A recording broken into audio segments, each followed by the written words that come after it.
All right. Brown balls. We are back in the house. Neil, how you doing, brother? Good, man. New sheriff in town, man. For the Lakers. That's what I'm doing, Yes. man. Yes, sir. Yeah, we have a lot of updates to the Laker news. I think last time we covered some of the other breaking stuff. I think we covered the LaMelo Ball trade and all John the other, Moran. and then John Moran, we yeah, covered that. Giannis, we yeah. covered that. So So, and did we cover the Jalen Brown? No, right? no, we didn't. It happened afterwards. We haven't. Yeah. So we got Yeah. definitely talk about that because I have a lot of things I want to say about Yeah, that. yeah, man.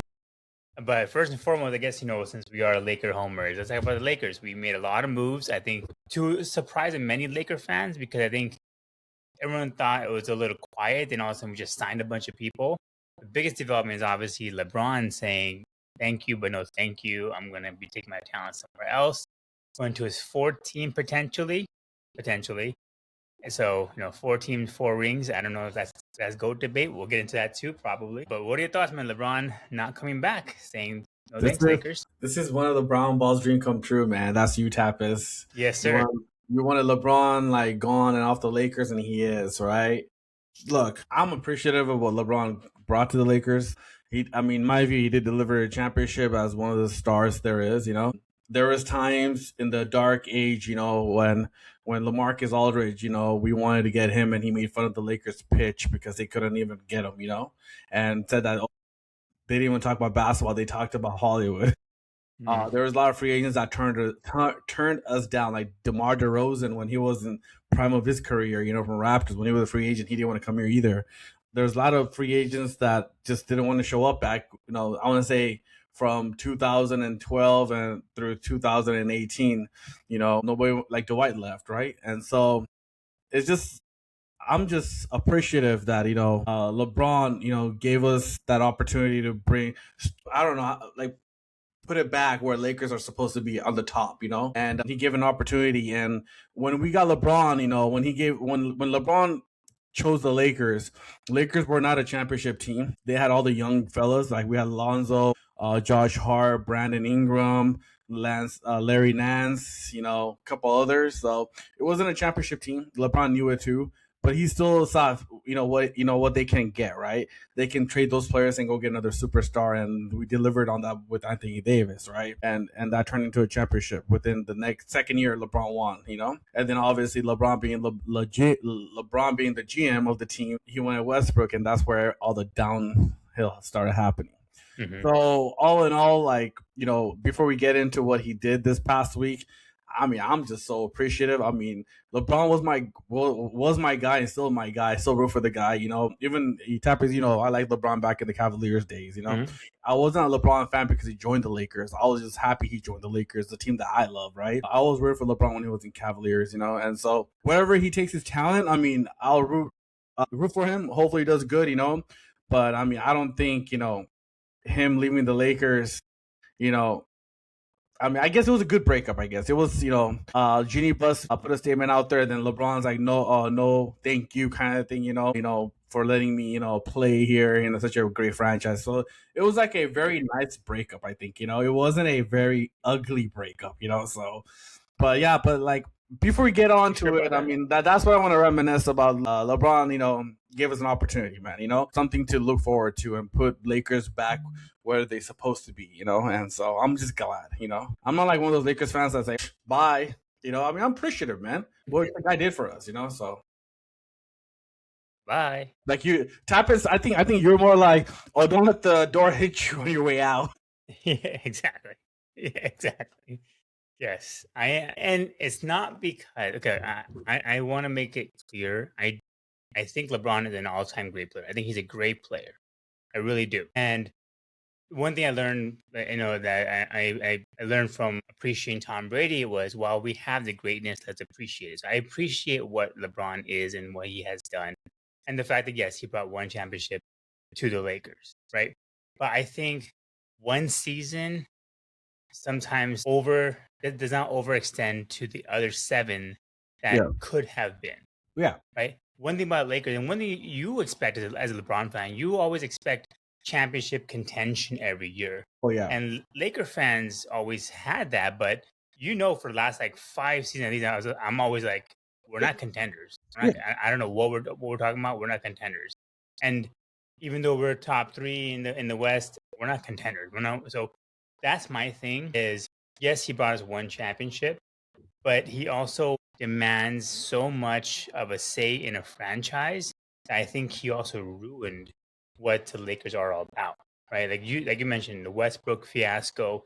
We had a bunch of things lined up that we could have built a strong team around him. Even him wanting to stick with Anthony Davis, even knowing Anthony Davis's history as an injury player, even when he was with the Pelicans and all kinds of like, and even when he before he got traded for Luka, like I just always felt like he was always it's my way or the highway. And I think once they said, Luka, we want to build a team around you, LeBron, you're not going to be in the same room as us. That's when he wanted to walk away, right? Yep. He was not the main And guy. like, right? And now there's all this like talk about like, oh, Lakers disrespected LeBron because they signed Austin Reeves, all this kind of stuff. Yeah, because last year we prioritized what LeBron and say, hey, if you're going to sign with us, like we want to make sure we get it done. And he took the $57 million when he could have taken less and allowed us to build a natural contender around Luka, and that didn't happen, right? So I think the fact that now this year we're like, okay, well let's just settle the team that we really need. We got Austin Reeves back, we got all his players back. Okay, LeBron, you good? You working? What we doing here? And he's like, oh no, thank you, I'm not gonna be here. I think he was butthurt by the fact that he was involved in the talks around building a team, which if I'm the Lakers, why would I want him in the room? Because you've already ruined so many years that we could have built around you, and now we want to have your input on how we build on Luka. Yeah, no, I don't want that. And there was reporting now that LeBron didn't do it because of lack of money. He did it because of happiness. Now I don't know if that's a clean breakup. If someone says I want to go somewhere else to be happy, it's like the Jimmy Butler thing, right? He's lost his joy at Miami Heat. Jimmy Butler like just cried, and like just Which bitched LeBron more. can't do. He would have if LeBron he was didn't like younger. and like the thing. What I'm trying to say is that what he did. What I mean by like clean breakup is that he didn't leave. He didn't put Lakers. He didn't make Lakers hostage. Right. He told Lakers right before he hit free agency that hey, I'm not coming back. Do your guys' thing. You know, he could have been a bitch about it and be like, "Oh, I don't know yet," like he's doing right now. LeBron could do that. He can leave, so Lakers would have to like be like, "Oh shit," you know, we gotta because that cap hold is huge, right? He could have, but then the more he waited, he knew the more he waited with Lakers, the less his price tag was going to be. The Lakers they could be like, okay, we're going to build. We're not. I don't think Lakers are, especially not Mark Walters. He's not the one of this kind of owner that's like, we're going to wait around for you. If you don't want to sign with us, we'll wait. We'll wait for your response, but we're going to start building. And the more we build, the less money you're going to make somewhere, with us. So I think he probably understood that. And now he's pretty much holding the league hostage because now you got Warriors are like, what do we do? Is he coming? Cavs are like, what do we do? All these places are like, are we going to get him? Now it's like the reverse effect, And of course, he made sure that Bronny gets his guaranteed million because that's probably the last ticket Bronny will ever have. That's what happened. The Lakers picked it up, and the next day LeBron said, "I'm not coming back." They waited literally an hour after. Like, no, I'm not coming back. So, I think again, I'm happy for what he had done and brought us one championship. But as a Laker fan, and many of us have said, he's not a all-time Laker. He's an all-time player. He's not an all-time Laker. And I think he really tried to cement his legacy as one. And I think a lot of Laker fans kind of saw through the BS a little bit. Yeah. I think you included. And you're the biggest LeBron guy I know. And even you were kind of frustrated with him in our team. You're like, dude, just go. Just leave, Exactly. You still will cheer for him somewhere else. But I think, and that's like most Laker fans. We're like, yeah, good, but just go somewhere else, man. Like you're not a Laker through and through. It's like that one hot girl that comes into the group, but you can see BS through her. Yeah. It's like, okay, dude, no. Yeah, exactly. I'm not getting like, involved you're not with tricking you. us. I'm not getting. Yeah. So, nonetheless, thank God we don't have to deal with that. And I think we made a lot of signings. Actually, let's finish the LeBron talk. So now the options are out there for him, right? He can go wherever he likes. I think the top 3 destinations people have said is the Miami Heat, Cleveland Cavaliers, and the Golden State Warriors. I know they're mentioning the Sixers and all that kind of stuff. I don't see that happening. But where do you think he lands? So before I answer that question where he lands, I want to kind of talk about one more thing. So the part that kind of pissed me off about LeBron, man, to be honest with you, that you kind of alluded to, it's about happiness, right? But also the reports came out that obviously Lakers were gonna approach him to take a discount, right? So it was more like an insulting thing, like why are you making me take a discount where you paying Austin Reeves a max deal, right? And Right. so the thing that kind of got me like, what are you doing? Like, it's that after he said no to us, then the report comes out that it's not gonna be about the money. Right. So he's gonna sign with any other team For for like veteran. veterans minimum, which is like like 2 million, or even like just mid level, which is like 15 million, right? Yeah. Which obviously Lakers could have easily gave him that too, Yeah. But my question is, it comes down to that: why would you not do that to your own team, Lakers? Right? That they did everything. I look. The thing is this, right? Like, one of my buddies doesn't agree with me. Lakers did everything for LeBron, right? When we got LeBron back in 2018, right? He wanted a superstar. We literally traded 4 first round picks, that year's number 4th pick, and all our young guys. If you look at the haul we gave up for AD, we gave up 3 young players. We gave up Brandon Ingram, Josh Hart, and Lonzo Ball, right? And on top of that, that year, I don't know if you noticed, if you remember, we had a 4th pick overall. We gave that up too. We started into, I think, Garland, if I'm not mistaken, or something like that. I don't know. But whatever the case is, we gave that up, and then no, not Garland, but somebody else. But I'm just saying. But we also gave up I think like 3 first round picks or 4 first round picks, and a swap as well too. We gave a crazy ass amount, to get LeBron his Robin to his Dude, yeah. And we did. And then at the same time, when Rob Pelinka was going to make a really good trade by getting more shooters, and Buddy Hield at the time, Buddy Hield was really good in Sacramento. We were about to get him without giving up Kuzma and all them, Caldwell Pope. We were going to give up somebody else and just get him, and just, it was more of an addition than a subtraction. No, Right. but LeBron intervened and said, no, I want Westbrook, right? Yeah. And Lakers still, swallow that, pill and be like, okay, fine. You want Westbrook? You think you can make it work with the big three that you're gonna have with AD, Westbrook, and LeBron? Let's do it, And they give up Kuzma, Caldwell Pope, and our 1st round pick. And by doing that trade, we had to we couldn't sign Caruso, so we actually let Caruso walk too at that year, at that time. So initially, we broke up our defense and shooting threes, right? And so Lakers, and then if that's not enough, a few years later, Bronny was in the draft. Yeah. Nobody was gonna pick him. His ass was gonna go undrafted. But no, Lakers gave respect to LeBron and picked him 2nd round, I think it was 55th pick or something or whatever, and still gave him that guaranteed 4-year deal, whatever it was, where a 2nd round pick does not get guaranteed deals like that right away, exactly. And Lakers went all out and did that for him too, right? And so what I'm saying to LeBron is that, okay, dude, they did everything for you, and you're really gonna just say that it's gonna be about happiness and I'm not about the money? And your ass knows that you're pissed that Lakers are gonna tell you to take a discount. So you couldn't give Lakers a discount like a 15 million, because Lakers can easily give him 15 million and come back, But he's just so pissed that he was a 3rd option last year because they told him to be 3rd option, and also now they're gonna the part that's souring me more, man, is that he's legitimately gonna sign with a team that's gonna pay him less than like 15 million, 15 million or less, He's not gonna, and he's okay with it. Which just means that he didn't want to be here.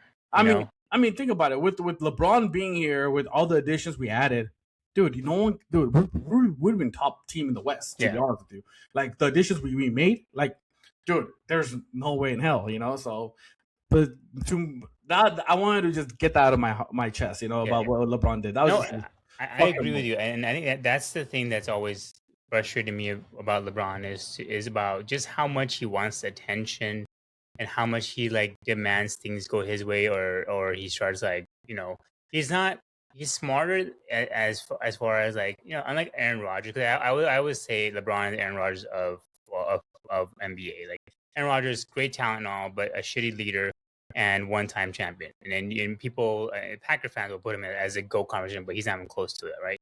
I think the same thing for LeBron. Like, I think the fact that what he does is he controls the media narrative so much. Like, if you remember, beginning of free agency, Brian Windhorst said Lakers have already reached out to LeBron and said, "Hey, let's figure out a deal. What we doing? What's going on?" Right. This is right when they were already talking to what's his name, Austin Reeves. And then, LeBron kind of took his sweet ass time. Now the narrative is shifted to, oh, Lakers never, Lakers disrespected him by making him the third option. It's like, no. So, and Brian Reynolds still said the Lakers reached out a long time ago, right at the beginning of when you can sign him. They reached out to LeBron and said, "What's going on? What's your decision? What we doing?" And he didn't respond. So the fact that media turned on the Lakers and say, "Oh, they disrespected him," like again, that's bullshit because we had talked to him. We were waiting for his contact, and they did not reach out back, or he didn't reach out back to them. So again, this whole controlling narrative, it's always pissed me off. Is it comes off as very disingenuous, right? And he turned the whole Lakers. What was it? Colin Coward said coming to the Lakers was a business move for him, right? He won his championship in the Heat. He won, his childhood vision at Cavaliers. So he did everything he needed to do basketball wise. And coming here was just a business decision, right? People always say, "Oh, the Lakers, Magic Johnson's so great. He got LeBron." Like, no, LeBron was going to come here no matter what because that's the market it's going to be. And if the Knicks hadn't won, he probably would have gone to the Knicks, honestly, this 100%. offseason. But because they won, he didn't want to be a KD, right? So he's probably not going to go there. But I agree with you. I think like we have done so much as a Laker franchise to help him, to help build a team. And I think even after all that, like one championship, great, but not many people even consider that a legit championship. And so that is also an asterisk thing too. And he's gonna be going to his fourth team and potentially fourth team if you look at Cavs, that's third reading. But again, as a Laker fan, I'm just glad he's out. Yeah, we can I agree. move past this era. And to be honest with you, to answer your question, where LeBron's gonna land, I personally think he will go back home to Cleveland and sign there. Mm-hmm. I think Cleveland makes sense for him because he's from there, but team wise doesn't make sense for him because he can't play small forward there anymore. He's not a small forward anymore. He's a power forward, and in that case, Mobley is a power forward there, and now Jared Allen. So he's gonna mess up that chemistry like no other because you have James Harden doesn't play defense. You have LeBron James doesn't play defense, and Donovan Mitchell is okay defender, right? Okay, Mobley the same thing, okay defender in his position. Jared Allen plays defense, right? So what are you doing? The best place where I think it makes sense for him is the Timberwolves. They actually need a power forward because they trade all their freaking centers away and power forwards away. And the reason why I say it kind of makes sense is because they need a veteran person in that locker room. Because when you have LaMelo and Ant Edwards, being knuckleheads, who are very good players, you do have McDaniels, who's a great defender, and you have Gobert, who's a great defender as well. Anthony Edwards, actually, I put him as a good defender as well. So you only have LaMelo and LeBron, who don't play defense. But LeBron can fit perfectly as a power forward along with Rudy Gobert, and they need it, and so I think that's a perfect fit. But I do feel that he'll end up in Cleveland. I can see the noise where Philly's coming from. We'll get into it because that's a unique situation. And so, but that's what I feel. Miami is a horrible fit, first of all.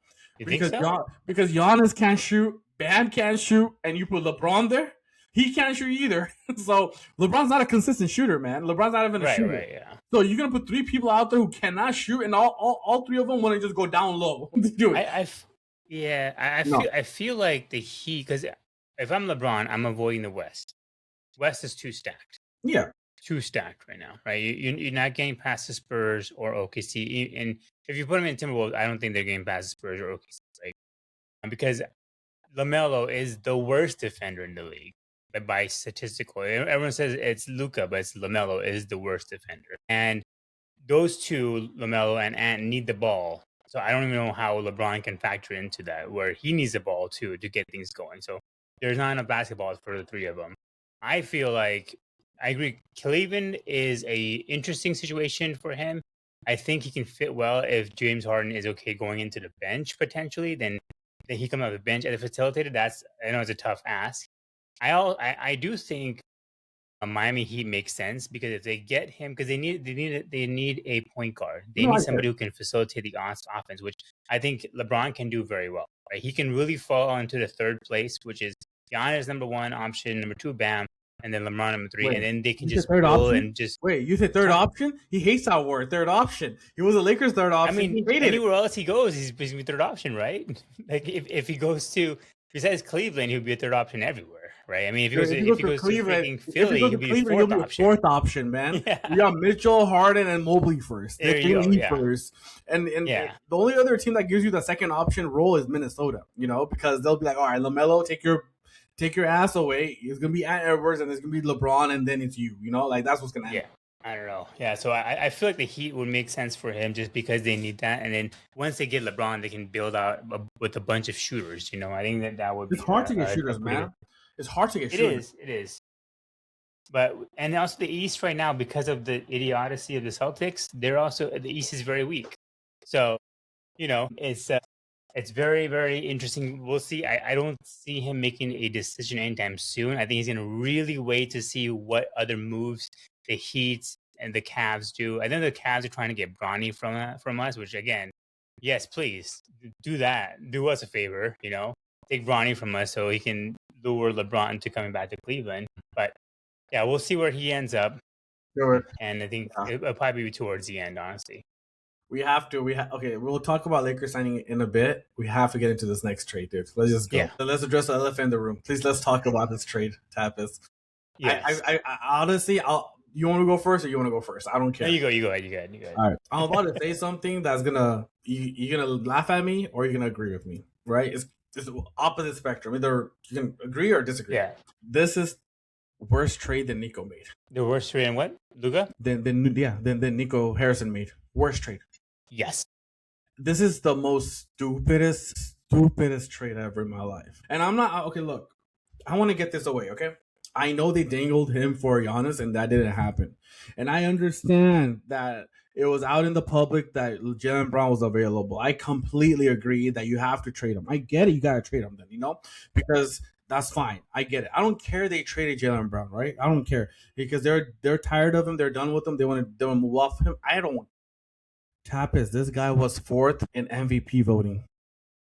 He's the only reason why Boston had the second best record. He's the only reason why Tatum was able to come back comfortably and not be that much pressure when he came back because Jalen Brown was there. Jalen Brown is the reason they won the finals versus the Dallas Mavericks. Jalen Brown showed up in the finals. Tatum was nowhere to be found in the finals against the Dallas Mavericks. Exactly. Tatum struggled in the playoffs. Jalen Brown does not struggle in the playoffs. Like, this is the worst trade, man. If I'm Nico right now, I am thanking Brad Stevens for this because he's off the hook now. Because I get it that Nico Harrison traded all NBA Luka Doncic away, but in return, he got an all-star in his prime. It was Anthony Davis. People forget. Anthony Davis was only 31 or 32. It was in his prime.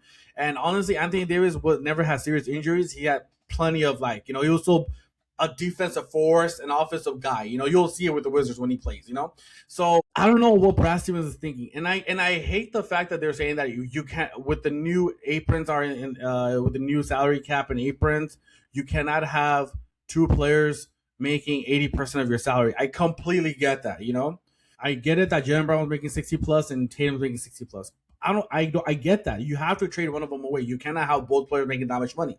But what I'm saying is the return they got. Dude, exactly. Are you kidding me? Okay, first of all, you have to ask for VJ Edgecombe. Have to ask him for.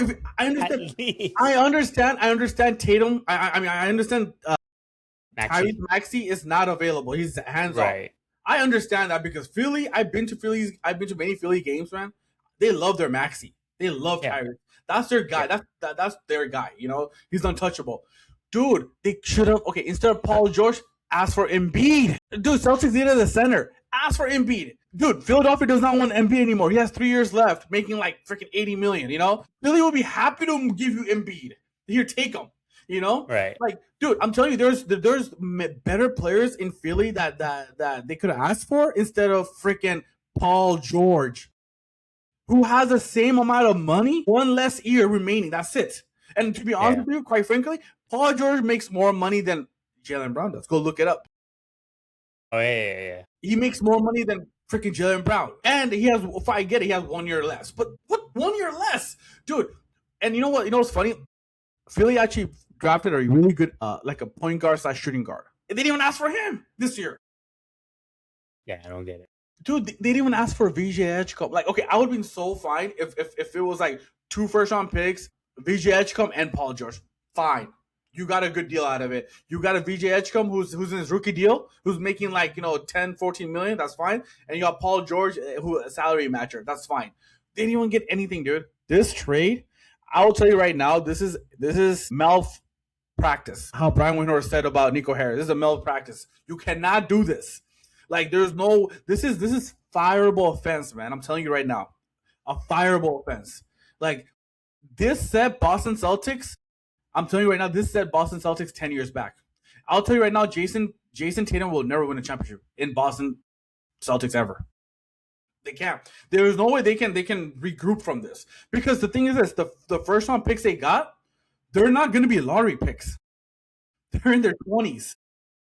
So when Danny Ainge traded Garnett, Pierce, and to Brooklyn Nets, Danny Ainge was smart enough. He said that, hey, Brooklyn, give me your draft picks, but I want your draft picks 8 years from now, not 2 years from now, 8 years from now, or 6 years from now, because I know your ass is gonna suck then, And they did that, and that's how those picks became Jason Tatum, Jalen Brown.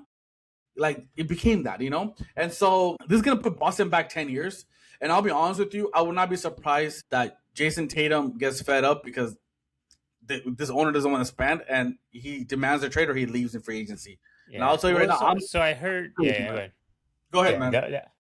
So there's 2 things I want to mention, but there was some inkling that came out that Jason Tatum was very upset with Jalen Brown's comments after him saying this is the best year we've had, all that kind of stuff, right? I think that really frustrated Jason Tatum. So I know Boston wanted to get out of the Jalen Brown business. Fine. Which is fine. Sure.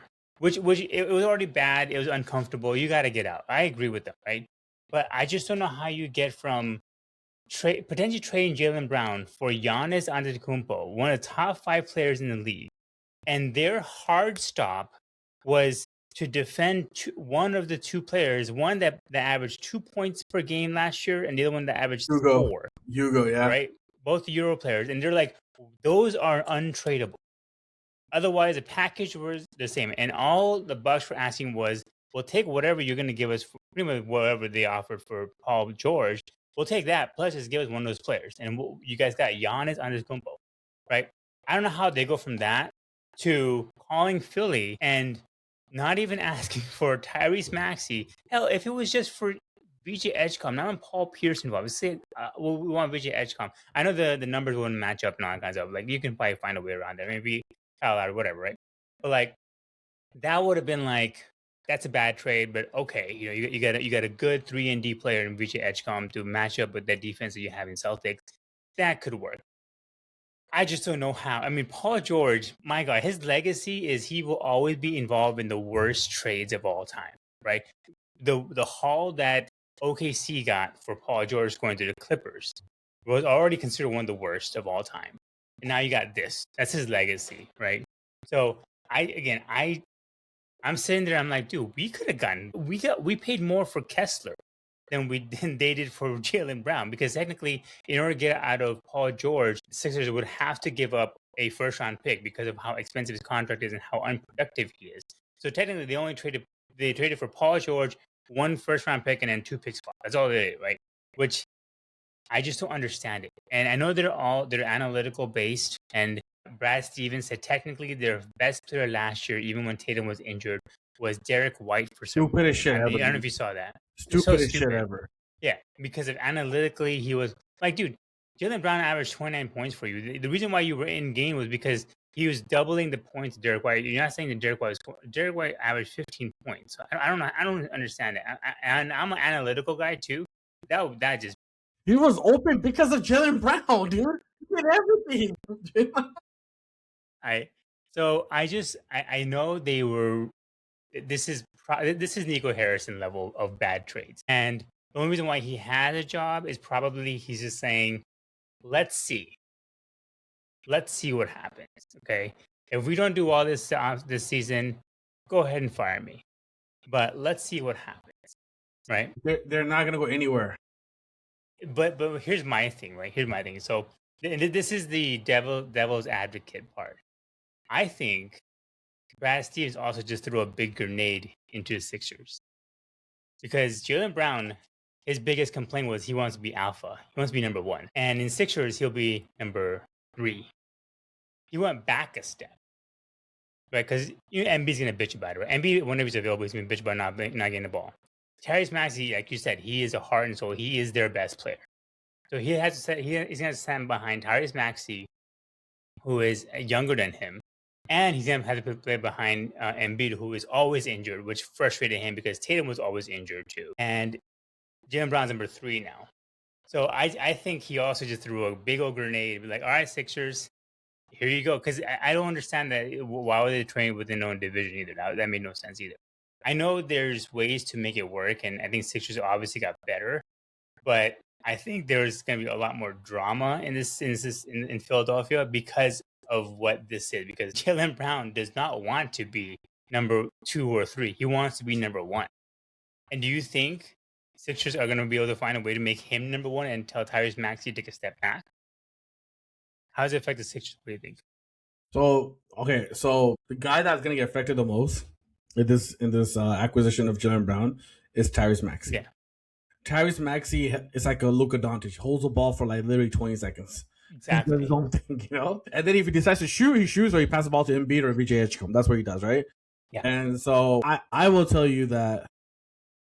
So I don't know if Maxey's contract or if he's eligible for an extension or not. I don't know what it is, but I don't think Maxey and Jalen Brown will coexist.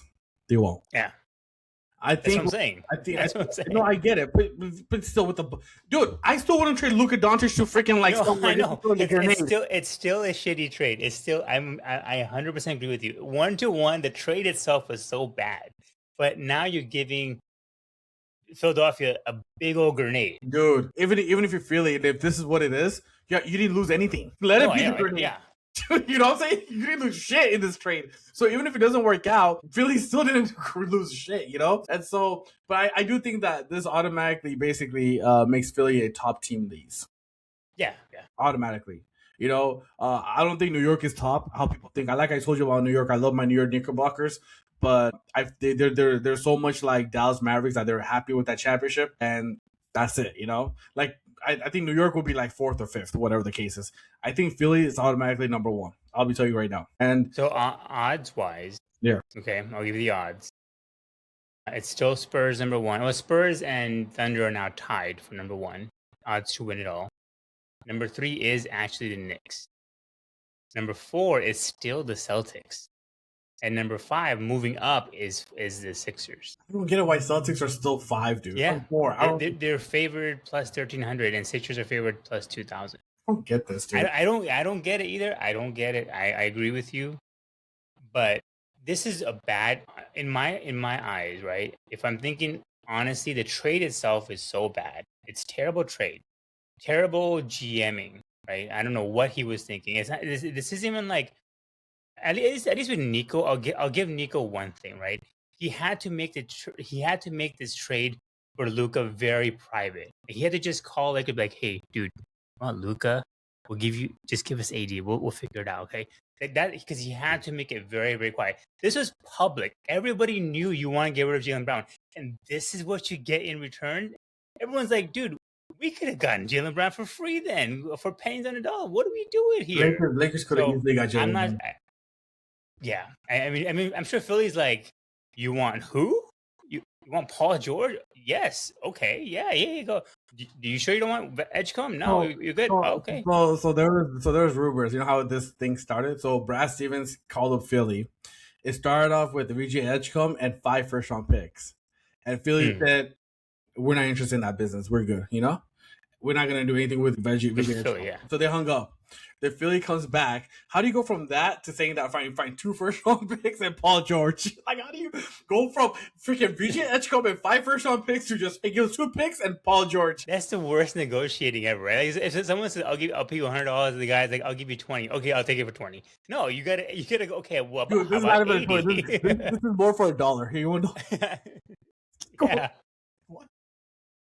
I don't get it, dude. This is by far the worst trade on paper, for sure. The worst trade I've ever seen, and it boggled my mind. I was like, how the hell did Philly land this guy? Okay, dude, I'm not even a Boston fan, bro, and I'm still thinking like, what the hell are they doing? Like, what the hell are they doing? Again, we'll see, because you and I both wrote off Boston last year after Tatum got his torn Achilles. We were like, "Oh, Boston not gonna be competitive. They're gonna be probably bottom 8, whatever." And they were still one of the top teams in the East, right? So we'll see how it turns out with a full healthy Tatum if he stays healthy and a legit team around him, right? We'll see how it ends up, but I honestly think Brad Stevens has this year. If the Celtics don't do well, if I don't think they have to win a championship, but I think if they don't get to the Eastern Conference Finals, he will be fired because you made this stupid trade and saying Derek White is a better player, and then especially if Philly makes it to the finals or Eastern Conference Finals, yeah, like that would definitely be like, you're out of here, dude. What were you thinking? What the hell was that? Like, we gave a lot of people gave Brad Stevens a lot of props for how he built the team, right? Even after all the stuff that he had to go through and they won a championship. Yeah, his leash is significantly short now. So again, the worst trade of all time I've ever seen in my life. I'm so glad Lakers don't do this kind of stupid shit, dude. To be honest with you. Yeah, I know. Let me ask you a question. I'm gonna name you 5 players. Tell me how far this team can this team contend or become a championship team or not? Right? I'm gonna name you players. All right, as your starting 5. Okay, so your center is Sabonis. Your power forward is Gallinari, and they're all in their prime. Technically, the only person who's not in his prime is Gallo. Gallo is kind of like a little off the prime. Yeah, older now. Yeah, and then your point guard is Victor Oladipo. No, sorry. Your shooting guard is Victor Oladipo. Your small forward is Jalen Brown, and your point guard is Shai Alexander. Ooh, championship team. That's all the players who were traded for Paul George in their lifetime. Is what it is. You got it right, bro. Those are the players. Who players traded for Paul George, dude. Paul George, his entire legacy is just this, dude. That's all it is. He is part of the worst trades for all time, dude. Oh, imagine that, dude. Shai, Jalen Brown, Sabonis, Victor, and Gallo. Yeah. Man, I just don't get that. And I mean, if you want to add on to the draft picks that Clippers had, and they all the draft picks too.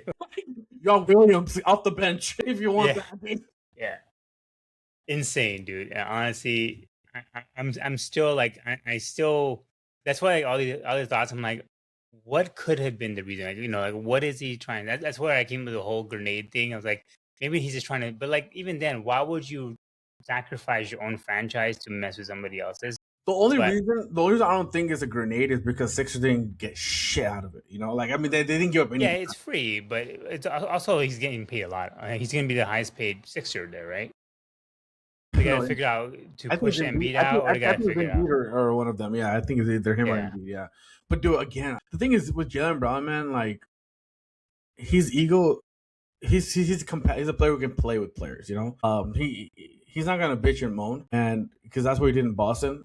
So I think he's gonna be up for an extension next year, I believe. No. Well, he's due for an extension already, but he has 3 more years left in his contract, though. Yeah, but he can get an extension now. So would you think the Sixers would be willing to give him an extension? Not yet. They're gonna let Joel Embiid's contract wind down first. Because that was one thing the Celtics said too. That is that he's already knocking on the door, like extension time. Yeah, of course. Why not? Yeah, of course. But like, would the Sixers wait? Then wouldn't he get more upset? Like, why are you not giving me the money? No, they won't do it right away. They'll probably do it next year.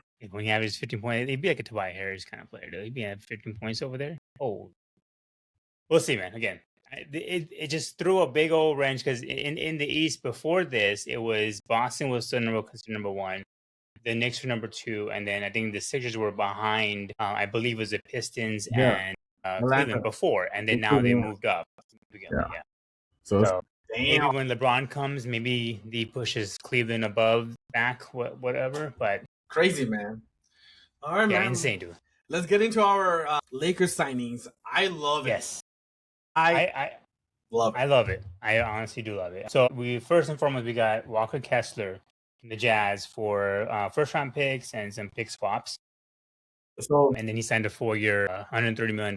which is great. It's only 30. It's only 30 million. You know, a Yeah, year, 30 to 35. That's yeah. fine. So What's your take on we it? are kind of trading away our future a little bit for it, for sure. But I think, there's a lot of question mark because last year he only played 5 games because of an injury. So hopefully, everything's good and he's fully He's healthy not. and he's going to be as effective. Yeah. Okay, But so last year he had surgery, right? He has torn labrum, yeah, so that's a real injury. So I don't want to say anything about that. Like Jazz had him out because Jazz was also trying to contend for a lottery pick too last year. So I don't yeah, want to say too much of it. But year before then, like the first 2 years, he played 65 plus games, yeah, and then and in the third year he played like 50 games or something, like something yeah, like that. and, So and it's hard to find a big body center who can also shoot the ball. So I think he- Lakers got he's a 7'1", legitly tall dude, man. yeah, And dude, I had a few friends calling me up and laughing at me saying, "Oh my god, 2 first rounds and 2 swaps! Like, what are you doing? Like you mortgage your draft picks, right?" And I told them, right, I'm like, the one thing that Lakers needed was a top center, not a center that just to put out there that we did that last year with Eaton, just to get a center, just to be out there. I told them, tell me this year or next year that a top center is a free agent. He couldn't. And I told him that, yeah, Jokic's gonna become a free agent next year, but he's gonna sign with Denver again. And probably. I'm sure Lakers are smart the way they do their business. So I'm sure they found out through Luka to find out from his buddy Jokic if he wants to come over. Because Mhm. because I mean, come on, Luka and Jokic are like how me and you are Tapas. They're very close. And if Yeah, you were a free agent and Lakers don't want to break their rules, they'll be like, yo, ask Tapas. Does he want to? yeah, He's gonna leave and come here. Then we'll save the cap space. But obviously, I'm sure they got an inkling that Jokic's not gonna come. I mean, he's gonna go back. Mhm. And so, I mean, to be honest with you, we needed a center, and he's only 24, and he still has potential to grow, as a player. And Luka made Derek Lively, PJ Washington, and whoever else ridiculously good. Look at yeah, them last year; they're not that good. Like Luka made them look like freaking all-star players, right? And they went to the finals. So if Kessler can stay healthy, right, and is a big body, I mean, dude, it'd be great. It'll be great for us. And so, yeah, I get it. We gave up 2 first round picks and 2 swaps, but there is not a top center out there that's available this year or next year, and we need that. And Luka's trying to contend, right? They're trying to win a championship. I know people laugh that, Lakers with this roster, they're not even a playoff team. I'm like, dude, what the hell are you talking about? We have the top 3 player on our team. And on yeah. top of that, we have Austin Reeves, who's been consistent. And like the additions we have added with Kessler is amazing. And so I love the movement that we got Kessler. We got a center that we needed. Like you said, he can shoot the ball, but most importantly, man, he can defend. He's a good defender. He can grab rebounds. Do you know how many offensive rebounds DeAndre Ayton gave up just to give other team more possessions? It was Yeah. exactly. And so this will be great, man. I'm excited for it. It was a great move by the Lakers. I love it. But what do you Yeah. think, man? Go ahead. No, I agree with you. I think we needed to have a good center. Not even a good center, but yeah, it's a good center, right? There's big bodies out there, but I think in order for this team to work, especially with Luka and Austin Reeves, we need to have a big defensive player in the post. And DeAndre Ayton isn't that kind of player, right? He's not 100% on defense all the time, right? So I think this was definitely a price we had to pay for a player like this. And one thing about Mark Walters, and that's the same thing how he operates the Dodgers. He's not in the business of developing players, right? So this first round picks for him were like okay because he's like with the Dodgers, we sign the biggest players. You have a superstar, we're getting him, right? And that's just how the Lakers are kind of going too. Like okay, we're just gonna build by paying and getting players back and forth, right? So I feel like that's why we don't necessarily are looking at the first round picks as a loss necessarily, because this should work out quickly for us. I think, and I think he is the right kind of player that I imagine. Right. Last year, I was hard on you because you were so high on DeAndre, and I'm like, dude, this is not gonna work. This dude does not want to play defense. He doesn't like the center position. This guy wants to be a defender. He wants to be a center player. That's what he is. That's his true thing. He's kind of what Zubac could have been for us if freaking we didn't let him walk away for free to the Clippers, right? So I mean, that's just kind of we're getting our Zubac essentially, right? Basically, yeah. But yeah, I do like the trade a lot. I like the signing a lot, and I hate the whole Snowtime Lakers. And I really did not like Stephen A's commentary around it about how like it's well, what are we playing soccer or whatever. Like, dude, just because it's a bunch of white dudes doesn't mean they can't ball. And then you swear like Luka is not a top 3 player in the league. You know, it's not like it's a bunch of whatever like Duke of NBA. It's still a legit team. You know, I didn't appreciate that part of it. I hated that too, man. They're sleeping on the Lakers, man. What do you think about Austin Reeves signing, man? Resigning him to that, what is that, 4 Yeah, year? I liked him. I loved it, I man. told you I wanted him back on our team. He deserves it, man. He's gonna cost. He's making 35, what is it, 40 million almost now. So, I mean, to be honest with you, you need that score. Like, as Detroit Pistons fans can allude to it, you need a second option. You cannot go anywhere without a second option. And they didn't have a second option, Detroit Pistons, and they didn't do well. So, and he actually, lucky for Lakers and Luka, they got to actually experience. They got a full hand experience for a year and a half, right, before they signed him. Because see if he's compatible with Luka, right? Or else they would have moved off from him. That's what I thought, you know. And so he was able to play with Luka, along with Luka, which is great. And so I'm glad, you know, we got him back. You know, I think Lakers were scared that he was going to go to Detroit. Detroit was going to come with an offer as well. So they wrapped him up before free agency even hit. So that was great, you know. And again, Lakers got backlash about that too. A lot of media people were like, "What the hell? How much for him?" But he's deserving, man. I mean, he's a second option, a consistent 20+ scorer, man. I mean, yeah. I mean, honestly, you look at what Donovan Mitchell got, his extension for the 3-year, 270 million, or whatever it was. That's like 65+ a year. Oh my gosh, dude. Yeah, and I think it's 80 million in this last year. Like, dude, that's a lot of money for somebody who is a good offensive player, but that's about it. And that's kind of what we want. I mean, I can honestly see Austin Reeves putting up the same number that Donovan Mitchell can, and he's just about the same kind of defender as he is. So I just don't understand, like, you know, the value of it all. Other players that the Lakers signed: Quentin Grimes, Mamu from the Raptors, another big body center. We also got Colin Sexton, a good point guard. Cheap, right? Great score off the bench, man. Yep. We need that. A guy who can come off the bench and he can give you 15 points, like literally. Yeah. He can score.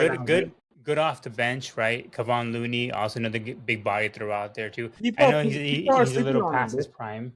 It's something about that. Do you know Kevon Looney set so many screens for Steph Curry, man? Yeah. So many illegal screens. He never got caught. You need that type of players who can set those type of. Imagine Luka getting those screens from Kevon Looney, man. Yeah. You know, like that veteran experience, right? Like, that's what you need, you know? I mean, Lakers are not done. I mean, dude, if we could get Kuminga, dude, perfect small forward. I mean, think about a guy who's a high-flying guy, you know? That they're building straight up Dallas Mavericks with the Lakers, right? If you look at it, right? The Quentin Grimes was on the Dallas when they went to the finals. Mm-hmm. Okay, when they had, you know, that guy, JJJ, you know, I forgot his whole name, but like, that's like Kuminga, right? I mean, Kessler is your Lively, right? You're Lively, right? And, you know, I mean, Kyrie is basically Austin Reeves points-wise, right? And so they got younger, athletic, you know, Colin Sexton coming off the bench, changing up the pace, man, which is going to be great, dude. I'm telling you, dude. Yeah. I really, I mean, especially now that Rui left, I really do hope we can get Kuminga. I know he's a little bit of a head case, but I think he'll be able to play well. Probably even start for us. I think, you know. You will start. Right? Yeah, because Luka, Reeves, and then Kuminga, and then we have Kessler. Like, I feel like that's a legit good starting point. And people are sleeping on this guy we got, man, Mamu, dude. Yeah. He can shoot. 14-5. Dude, pretty good. He spreads the floor, and he's a stretch foreman that. Dude, he's good, man. I'm telling you, people don't know his game, but I've seen him play in San Antonio. He played well, and Raptors signed him last year. He played well for them too, dude. I'm telling you, this guy, he's gonna be good, man. People are sleeping on him, dude. I'm telling you, he's a good player. I agree with you, and that's why I know that the odds for Lakers went down, especially after LeBron said he's leaving. But I honestly do feel like this is the kind of team I envision we need for Luka. Like this is kind of what worked for Dallas Mavericks when they built a championship contending team. They went to the championship. Like this is the kind of stuff they built for him. And I think this is what we need. And this is why I'm hyped. Like normally every offseason I'm like, yeah, whatever, Kenil, you always hype and all this. But even this shit offseason, I'm like, hell yeah, dude. We're this is the team that I imagine that actually will be good for us. And even if he plays top four, I'll be there with you at the end of like, dude, we're going all the way. Like I am there because Yeah, this is a team that I can see us winning with, back. right? Tapas finally back. I mean I've been wanting to come back. It's just LeBron's held our team hostage all these years. Now we finally got one of my favorite players, Luka. We have a team that's fully around him, that's built around his style.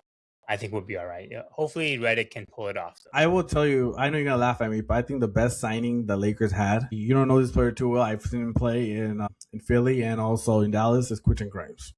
You're gonna love this guy, man. Grimes, yeah. This guy, I'm telling you, man, he's so young. He can score. He can defend. My gosh, dude, this guy is complete baller. I'm not lying to you, dude. This guy plays so well. Even when I saw him play, in Philly, dude, like he didn't get opportunities to play consistent minutes, but like, dude, this guy is a workhorse. This guy is good, man. I'm telling you, dude. Quentin Grimes, he's the type of player that will put up 20 plus points and also defend. He's a good player, man. I'm telling you, he's a great signing for Lakers. I love the move, man. So of all the players that we lost, right? We have LeBron James who left or is leaving. Rui went to the Clippers. Marcus Smart went where? Rockets, right? And where did Luka Kennard go? Phoenix Suns. Yeah. I mean, those are definitely. I think out of all of that, I would have loved to keep Luka Kennard. I think we needed a shooter like him. But again, I was never high on Marcus, and that was your boy. Rui was also kind of tough, but I get it. I just don't know what the Clippers are doing nowadays because they're also rebuilding. So I don't know why they just signed Rui. Yeah, I mean, honestly, I would have loved all three players back. I love Marcus Smart. He's like a veteran that like Rondo was when we won the championship. Like a very don't play a lot of minutes, but he's a very vocal for us. Luke Kennard was a good shooter. Rui, man, I like the guy Rui a lot, man. I mean, he was a good shooter. Sometimes he was off, but still, Yeah. But I wish we would have had all three back. But the one guy I wish we would have kept, like I agree with you, Luke Kennard, maybe a shooter, or Marcus Smart. I just think that you can't get enough of those veterans who's been through the fire and like kind of help you, navigate through it again, So it's good having a voice out there, So yeah. But again, I mean, I always said it, man. The one thing that Luka has that no other superstar has, or not, I don't want to know, no superstar, but one thing Luka has, like only few superstar has, is that he can actually take the team to the finals by himself if you give him the right pieces around him. Right. And you know what? I was listening to 17 ESPN this week, and they have callers call in, right? And they had this caller from Dallas call in, right? And I don't know why he listened to 17 ESPN, but I guess he listened, and he's like, or he lived in Dallas, or he's a Dallas fan, whatever. He's like, guys, Luka doesn't need a superstar next to him. Right. This guy can carry a team by himself. Like Lakers haven't, like he said, Lakers haven't got the full Luka playoff experience yet. Mm-hmm. This guy can win you every game or every series if he wants. And that's true, though. Because before Wemby, the last player to beat Shai was Luka. Right. And it was crazy, dude. So, you just say, Luka is like... I agree with you. He's the next level player, man. I'm telling you. Yeah. Yeah. And that's kind of how it is now, right? You have one superstar and you build around him, like a Wemby, right? One superstar. The Knicks, right? You have Jalen Brunson, you have Shai, and then you build around. Like I don't consider like Chet and just Jalen Williams to be superstars. They're stars, but not superstar, right? I think that's how it is nowadays. They're like Austin Reeves, stars. Right? Yeah. So like I think that's why this whole super team thing that I don't think is working anymore. And I think a lot of franchises are realizing that's why I'm glad Lakers are pivoting away from that and trying to just get box office name. Like I'm glad we didn't go for Giannis that hard because it wouldn't work. And I'd rather have this team than Luka and Giannis in one team. This is better. We're deeper now, man. Like you don't need, like, I'll be honest with you, dude. I'm not. Luka will get his points. Like, Yeah. Reeves will get his points, but I'm telling you, dude, like you can't. I mean, we have so many scorers on the team now. Like some nights, like Colin Sexton will go off and like Yeah, great. and we have defenders. We have players who want to defend. I think that's important too. Versus, Exactly. especially when we have an offensive minded coach. I think it's good that we also can have good defenders. Especially when your superstar is more offensive minded, you need defense around him, Yeah, and that can defend for him too, right? As a team defense. So I do think Kaminga would be a great pickup, yeah, man. that would be the last piece for us for sure. That would be great pickup because, dude, he's a perfect small forward who can jump and get those, whatever he needs, with Luka, dude. He'll be Yeah. perfect, dude. So I hope we get him. They're still talking to Atlanta about it, so let's see how it goes. But all in all, I love all the pickups that's happened, man. All right, last one we'll talk about before we end it. The Claw going back to Toronto. He's leaving United States because he knows that the decision is going to probably come down. It's going to be pretty bad for him probably. But the Clippers traded him back to Toronto, and I think that was the only team that he said he's willing to sign an extension for, right? Which is interesting because when he got there the first time when he won a championship, he couldn't wait to get out. Like he literally won a championship, and then a month later he's like, "I'm out of here. I'm going to Lakers or Clippers. There you go. Who's going to get me?" What are your thoughts on that? And then I sent you that thing with that Pablo Torres. Pablo Torres also like kind of dug a little bit more, and it's kind of convenient why he went there. What are your thoughts on this whole thing? It's the best way to put it. It's like PD leaving and going to the island by himself. Doesn't want to come back. Yeah. It's just like that, dude. But okay. But if we're talking about basketball standpoint, Raptors have like good players. They just don't have a all-star superstar, and that's Kawhi Leonard, right? If Kawhi can, like what he did in the past, like past year, he'll stayed healthy, played like 80% of the games. He doesn't have to really carry the load in Toronto because they got Scotty Barnes and the other players like Quickly and like young players they have there, and so which they can carry the load for points and everything. So this team, East is kind of up for grabs. Anyone can kind of take it, to be honest with you. Even though New York, as you can tell, New York won last year, right? New York was the fourth seed, I think, or fourth or third. I forgot what it was, but like they won the whole thing. So if you just have a good team chemistry going and playing well, and you have a lot of options, you can actually make it to the finals. And this team, Toronto Raptors, they're built for that too. They have so many wing players, so many scorers on that team. So if Kawhi can just be available, Toronto will be hard to beat in the playoffs. Yeah, to be honest with you, they're a great defense. I agree. So, yeah, I mean, I think for Toronto it's definitely a win because Brandon Ingram he's a good player, but he disappeared last year in the playoffs. When they wanted more out of him, he was not quite there. So I think it's good for that they were able to move off of him too.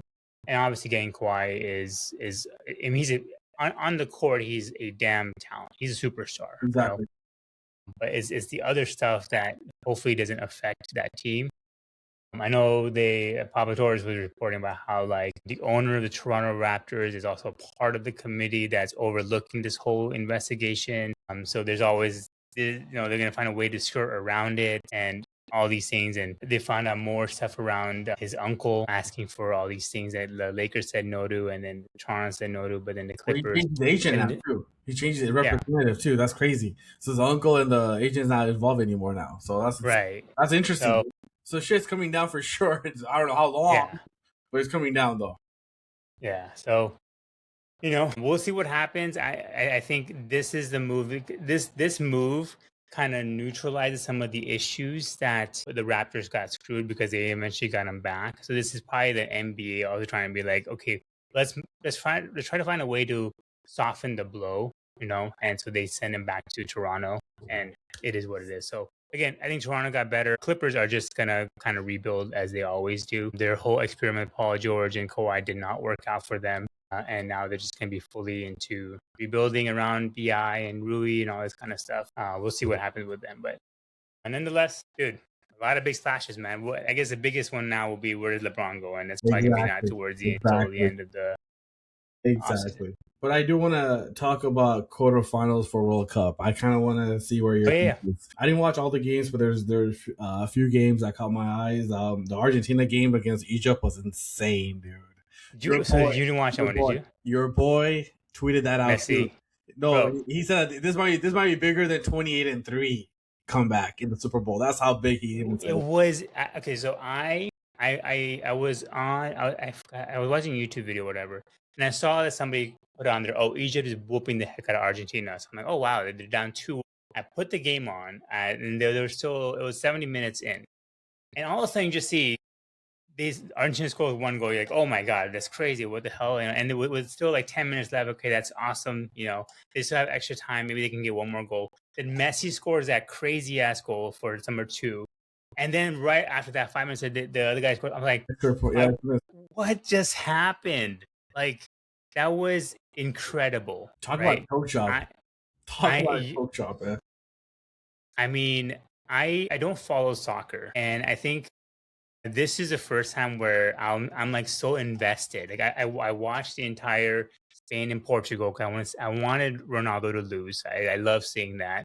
Nothing against. I mean, I guess nothing against Ronaldo. I'm really. And my wife is Jen is a big fan of Holland from Norway. She is the biggest fan of his, and she wants to get his jersey because of just how crazy and kooky he is. He's a striker for Norway. Yeah. And they're still in it, right? I think they're playing England next. Yeah. But in U.S. losing, like this has been one of the best World Cups I've seen. And Argentina, because they had that crazy game against, who was it? Cape Verde a couple weeks ago. And they almost lost that one. Cape Verde was Cinderella, and they almost beat Argentina. They have, unless they scored an extra, they went to double overtime. Yeah. And they scored on a double overtime to win the game. Yeah. So it was almost going to go to penalty kicks. It was almost going to go to penalty kicks too. So. Yeah. And then the Egypt. So now Argentina just looks unstoppable, man. It's crazy. But what are your thoughts, man? I mean, again, this has been so awesome. There's final 8 teams remaining, right? So France is playing Morocco tomorrow. Friday is Spain and Belgium on Friday. Mm-hmm. Norway and England on Saturday, and then you have Argentina and Switzerland playing.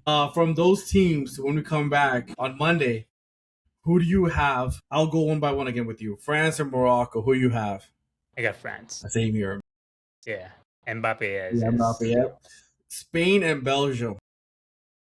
I mean, Belgium just whooped the hell out of US 4-1. I mean, you know how I feel about the whole interfering and all that kind of stuff. But I think Spain wins that. I got Spain too. This is a crazy one. This is your wife's team right here. Norway and England.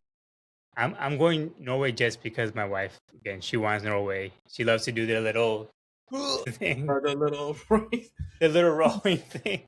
I personally think it's gonna be England. Those guys are. I saw them. They made. England. No, England is a better team. England is a better team here. England made Mexican. I don't know if you saw that game. England and Mexico game. They made Mexico. Mexico look so small. This is more like giants, dude. Yeah. So, yeah. And then the Saturday game is Argentina and Switzerland, man. Argentina. Yeah. I mean, we're gonna find out who's gonna win like next week, but I want to see this so bad. I want to see Argentina versus France so freaking bad. Or Argentina versus Spain so bad, man. I want Mbappe, whose name is, against, Messi, or the guy from Spain. I forgot his name. He's really good too against, Messi, man. I agree with you. I would love to see Mbappe versus Messi. That would be awesome. And you know why I'm rooting for Argentina to win? It's such a great way for him to retire, man. It's his last World Cup. And and he's like a Kobe, and him and Kobe made a commercial with Turkey Airlines a long time ago. And he's like a Kobe guy. So, I mean, I'm pulling for, Lionel Messi, man. This guy, hopefully he wins it, man. So, I would agree. I want Messi to win it. I think he is the GOAT of soccer. I know it goes back and forth between Ronaldo and Messi. But let me ask you, who do you think is older? Ronaldo or Messi? Cristiano. How old do you think Ronaldo is? Cristiano, I want to say like 36. 41. Dude, that guy looks freaking good. Messi's 39. That's crazy. Cristiano looks so much younger though, dude. Right? So he did some kind of body test, and he said that physically, Cristiano Ronaldo has a body and metabolism and everything of a 28-year-old. That's crazy. Like that's why he can, and so he's like, I can still play another 5. He's like, this may not be my last World Cup. I'm still gonna be back for the next one because he's still so healthy. So it's kind of like LeBron, essentially. Exactly. So I mean, I think for Messi is probably his last one. But because Messi looks old, to be honest. Yeah, he does. Yeah.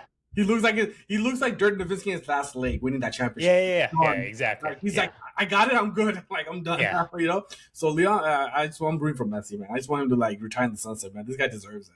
He has all the accolades. He deserves everything, man. So Yeah, I would be happy with either Argentina or, like I said, Norway winning it.